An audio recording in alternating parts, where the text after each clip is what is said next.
10 రోజులలో చోరీ కేసును ఛేదించి చోరీకి పాల్పడ్డ నిందితుల వద్ద నుండి 13 తులాల బంగారం, 950 గ్రాముల వెండితో పాటు 1,24,500 రూపాయల నగదును స్వాధీనం చేసుకోవడం జరిగిందని, చోరీకి పాల్పడిన నలుగురిని అరెస్ట్ చేశామని, రిమాండ్కి తరలిస్తున్నట్టు తుఫ్రాన్ డీఎస్పీ నరేందర్ గౌడ్ తెలిపారు. చిన్న శంకరంపేట మండలంలో కాజాపూర్ గ్రామంలో చిగుల ఎల్లమ్మ మృతి చెందడంతో ఆమెకు సంబంధించిన బంగారు, వెండి ఆభరణాలను ఆమె పెద్ద కుమారుడు చిగుళ్ల మల్లయ్య ఇంట్లో ఉంచుకోవడం జరిగింది. ఈ కార్యక్రమంలో రామాయంపేట సర్కిల్ ఇన్స్పెక్టర్ వెంకటరాజగౌడ్, చిన్న శంకరంపేట ఎస్ఐ నారాయణ గౌడ్, పోలీస్ సిబ్బంది పాల్గొన్నారు. ఈ నెల 9వ తారీఖు నాడు శంకరంపేట మండల కాజాపూర్ గ్రామంలో చిగుళ్ల మల్లయ్య అనే వ్యక్తి ఇంట్లో పట్టపగలు ఒక భారీ చోరీ జరిగింది.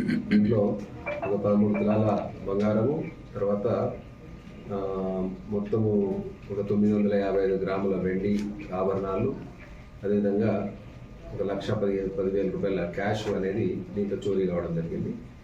దీని విషయంలో గుర్తు తెలియని వ్యక్తులు ఇది చోరీ చేసినారు. అక్కడికి మా సిఐ గారు, రామాపేట సిఐ గారు వెంకటరాజగౌడ్, తర్వాత అదేవిధంగా ఎస్ఐ నారాయణ, వాళ్ళ టీము అంతా కూడా దీని అంతా క్షుణ్ణంగా పరిశీలించి, నేరస్థలాన్ని పరిశీలించి, ఆ తర్వాత కూడా టీమ్స్ ఫామ్ చేసేసి దీన్ని పూర్తి స్థాయిలో దీన్ని ఇన్వెస్టిగేషన్ చేసిన తర్వాత దీనిలో ఊరికి సంబంధించిన ఒక 4 వ్యక్తులు, చిగుళ్ళ మహిపాలు, కరుణాకర్, అదేవిధంగా మహేష్, తర్వాత భూపాల్ అనే వ్యక్తుల్ని నేరస్తులుగా ఐడెంటిఫై చేయడం జరిగింది. ఇది చాలా చాకచక్యంగా ఈ కేసును పరిశోధించి దీంట్లో నేరస్తులను అరెస్ట్ చేసి వారి దగ్గర నుండి మొత్తం టోటల్ 13 తులాల బంగారు ఆభరణాలు, అదేవిధంగా 950 గ్రాముల వెండి, మొత్తం క్యాష్ కూడా దీంట్లో సీజ్ చేయడం జరిగింది.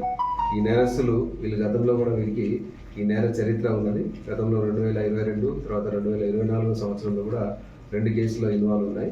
అప్పుడు ఆ కేసులు డిటెక్ట్ కాలేదు. ఈ కేసులో భాగంగా మొత్తం అంతా వీళ్ళను విచారణ, అంటే లోతుగా విచారణ చేయడంలో ఈ నేరస్తులు ఆ నేరాలు కూడా పాల్పడ్డామని చెప్పేసి దాన్ని కూడా ఒప్పుకోవడం జరిగింది.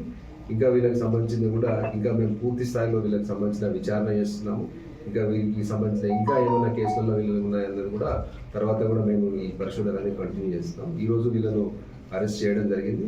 ఈ కేసుని ఎంత చాకచక్యంగా పరిశోధించి చాలా అతి తొందరగా, అంటే ఎందుకంటే జనరల్గా ప్రాపర్టీ అఫెన్సెస్ అన్నీ కూడా బాగా టైం తీసేసుకుంటాయి.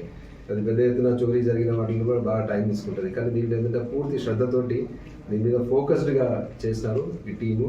కాబట్టి నేను వీళ్ళిద్దరిని, అంటే ఇన్స్పెక్టర్ గారు, తర్వాత అదేవిధంగా ఎస్ఐ గారు, వాళ్ళ టీంని అభినందిస్తున్నాము. వీళ్ళకి సంబంధించిన రివార్డు కూడా మేము పెట్టడం జరుగుతుంది. వీళ్ళ మీద కూడా మేము తర్వాత జైలుకు పంపించినా కూడా వీళ్ళ మీద కూడా మేము నిఘా అనేది కంటిన్యూ చేస్తాం.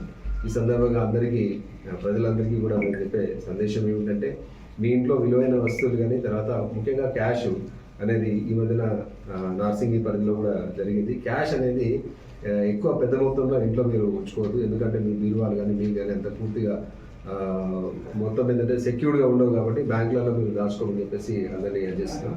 అదేవిధంగా అవకాశం ఉన్న దగ్గర కూడా సీసీటీవీ కెమెరాలు, ఇళ్లలో కూడా ఏంటంటే మనకు 2,000, 3,000 పెడితే ఈ కాలంలో మనకు సీసీ కెమెరాలు వస్తున్నాయి. కాబట్టి సీసీ కెమెరాలు కూడా అందరూ కూడా ఇళ్లలో కూడా ఇన్స్టాల్ చేసుకోమని చెప్పేసి మా తరఫున రిక్వెస్ట్ చేస్తున్నాము. మీకు పోలీసులు ఎప్పుడు కూడా అందుబాటులో ఉంటారు, ఎల్లవెల్లలా మీకు ఉంటారు. ఏ సహాయం ఉన్నా కూడా 24/7 మమ్మల్ని కాంటాక్ట్ చేయొచ్చు. Thank you.